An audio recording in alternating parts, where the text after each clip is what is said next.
I was your fresh update if you that the Lumba and Ma and in the Busia Honum Abeto Abontain we one more or more for so Busiano a secretary so and Qualano and Nebusiana at the Cratei Aba Abontain Omochas and sending them social media no so dear than Chichi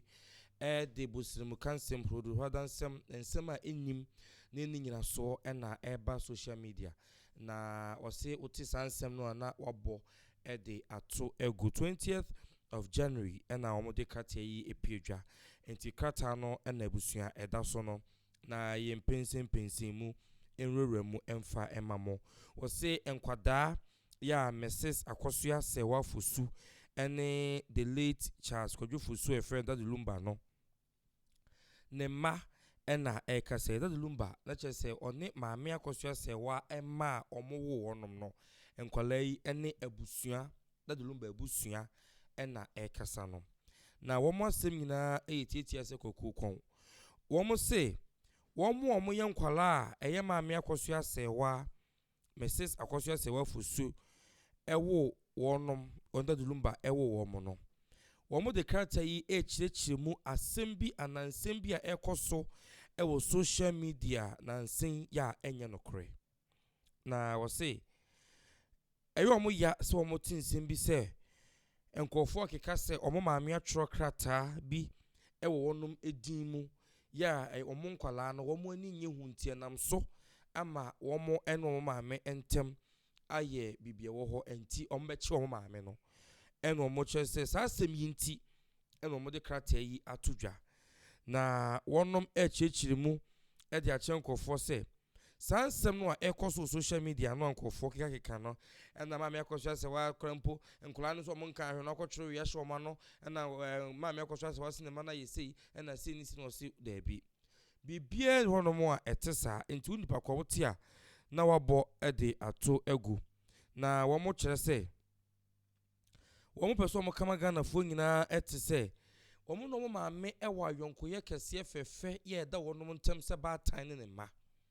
enti bibiboni bia eni womo eni womo maame no entem na wose obi a otumi anyinsen womo abosome enkono atete womo edi wonum aduru sei no enya de a ometumi edi saa anyambrasem no se enkwala enti na de yetetete no enye saa ena etie na ha adwen yie se obi eti baabi na wotwe fon no a na woka bibi saa edi egu wonum eso enti wobesere se oni a okeka saa social media so ya ekaka saa nsem no nyina no wose enye nokore afei wose opapa ya da Lumba no wabobra pa sebi oye bi e de ama Ghana fo nyina entinye sei ene wose Ghana fo editua womo epapa eka na de ayeye anade nkofo eyo social media no enye da Lumba nko ampo ena sebi enye o maame no nko a ena emotionally omo eha no omo ha sa nkwala no eha pa omo papa da Lumba no ankasa din ene edimpa legacy ye obeja de ma Ghana no sansem yoi no omo mfa emmo on papa din papa oja na sasi so no eho ban omo nkwala no ene maame Akosua Sewa no nyina no omo mmoa omo eban enam sa ensem no a omo ekeka no na wose omo bond no eye very strong, genuine and unbreakable yonkofa odo ya eda omo maame ntem no emu odin ya odwene ho kora wonti ase enti no obi tinchen no nadwene ne se maame Akosua Sewa ne ma ewo mentime ho ase bi wo ntem kola nso meche no ne ade a omo se enokre bia eni saa asem num na ya na eye omo ya se omo etitete saa nsem no anaso omo hunhu saa ensem falsehoods ni bi ewo social media na wachese eye unhealthy enye emboa wo mapom din titiru ene wonom emaame ene wonom epapa no into obesere se saa de no a ekoso no omunyai obesere temamufo nyina ene social media users omo social media so edi adwuma amudi dwuma social media so na omo twe camera sisi omonim se saa de no a womo eye no emmo amabusua no pagya ne kanko ne nkabom no entumi enwie peye nti woka e de ache se conflict ana mentime ho ase bia eni wonom ene womo maame entem na omu gina brane we stand firmly proudly and permanently with our mother into omu gina brane ene omu maame gina mu se baatan ene ne ma asumdue ewo wonom entem enti obesere mo amuni na afa o maame afa na mo ti social media so na mo kan nsem de wom ni de enim ene bloggers nsentrofo mu nyina no asem a efa wonom ho no ombesere sesa mo ka mo kan no se de esi ewom ne basa no a eya na emmoa enti wose yakopon hire nyina ena womo assign ose children of maame akoso asewa and the late Charles Kojofosu ebusua ena omo de omo nsa ahye krata yi ase a omo de abeto edwenti de Lumba busua ene nkola na asemo a omo trofri nkran eno ada no ena wote ye no family press secretary ne gino manemu a wode nsem yi eto edwenti abusua sei ena nkola no ese ebesere se ensem no omo ye nkwala on se social media no so asem no eda honom afebo da bia eda honom nti no emfie bebre achi edenia obese hu a okobo a obehu onsabesa aka omoma beba beto nchima beba beto nti yeti social media no so na ye ka nsem a na ya hwe yie saa so na ma me akoso ase wa so nkrofo no omo so ti social media no so bi enso so ka nsem de wom de enim egu to park enu odoboni so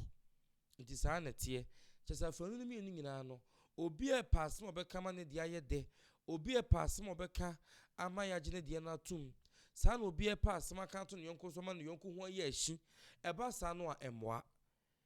eya asem na aba de wunim na woka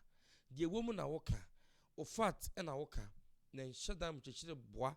emfa nkoto obi so e wa bra asem no enimu se eba saa no a emmoa ema bibia ntumi enkoso yi nti ebesere ye nyina ye Ghana for that Lumba wayi bi de ma ye nyina fofie na anto ata no dware aba mo na akofo we nyina de aba nanso so minim se ni nyina echi no no aso na kan ye o se okun we nyina akwa we ya ebeso ya henche nti we nyina minim se de ekoso nyina etu betwa asem bi en ho ye de na finshi ada ebekwa se de esene keterema ya na ebesa de aka nti ebesere se yenhwe there is life enkwa wo ho abrabon wo ho wiase wo ho no after that Lumba and the busuan sensem no titiru ene woni a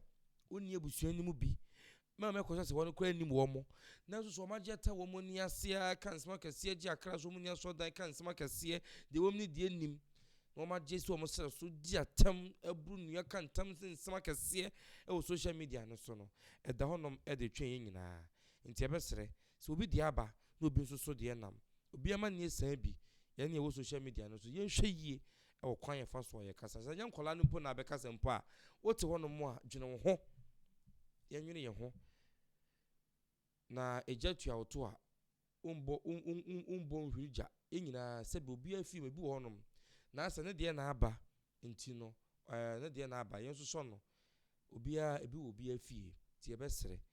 ye nso so why legendary na say waji din nti ene ti say we nya asema bi nsida ana se bi maada bibie hono mo a asa awie ya se nsida e new e de ma ye nyina ti ebesere ye nyina ye ka bi ye kire ya dwen de me feel say etie nie de asuma susu se etie nie asuma susu asuma ka me ne nya adwen free say eye said ya asem na si no ye famu bi na said the yeso so ya dwen no esitie no obia opinion ye gitum enti se no obi nya adwen a enkodi na tem enkotwa ntro enkotreten no ese ya musulo yakusi ne yere obiku no ade lawyer ni a ono na dwuma na ene sei obi wa kosku so be yemra nimni so be gina mu aka asem de ma obi na nipa no so ye Ghana ni ono so wo right o to me so ono so fa lawyer no ka asem bi de ma no so ko fa lawyer o se na mekum lawyer no eyere sese nti lawyer ni no de no wo ye onye journalist onye na esi na ko wopani na dwuma na wo ye de wo so wo ya so no wo ye no enti so bekum no so wo jaye a na se ma me akoso ase wo no follow ye enye yi ana ena bi wo no mo a mo mi ntwan o fi se ye se ma yenkun social media mo obi entretin obi mo obi an physical assault court no ene ba bi enye bitum de asema kɔ na o ka bi dia ma ye no wo kɔ ho so a ye se ye ma ne kwan na he ne be ka asem no e ba sa de na nse ka twen ne ma no wan ho ya na akosa e de aba ti e be sere legal for so monum kasa social media no so nsema mo ka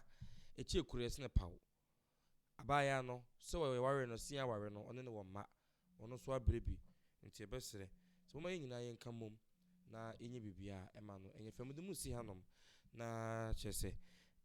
mamemfa nka ebo so intumi ensore so ema wo hineba event and catering services say oya yefro oya ye otopono dwumadie bia wudie bia no hineba se brei na wo moa wo mabibia intumi enye kama wose wo wade na apese wo siesie ho se hema obeya ma traditional way ni bi no behwe siesie ho kama se bi ye na aba na dancing kran kwabeno pebia han obema obi obeso siesie ho so ma wo obema obi oye sevens wa yefro yi asa pronto ahodo bi ase a obeba na wabeseve ama wo sawo ashes kama omo ebehwe aseve de ama sanso na kiti nyonkro opebia obebo sound system nkonwa ye de ma han decorations ya yefro ni programs ahodo ni nyina wo se de be pa na ewo dwumadie bi ase ana pronto bi ase a wo hwehwe ya oni ebeye wontonto de bi wo se brei na wono ankasa nhwe na wo moawo na bibia ntumi enkoyie so opo heneba na wahan nyema nyina bia na waboa wapra no wayi wayefro program bia de amawa enye yera kwan osefre no ono ankasa beje oso no aboa ama odwumedie no aye kama Asante akade no abaye no doso de amount 0244 048026 ana 0559 052224 for ohineba event catering services na omeboa na event bia woye bia ana aduane bia wohia bia kitia wohia nyonkro sound system nkonya tables decorations dia mekan majade ko ohineba hoy na omboa sa kwan no so aha ena busuamede mu AC ewo ene dwumede so yebesa hia ewo brepem di that is hene kwaku mama mo ene hwa enyado akramo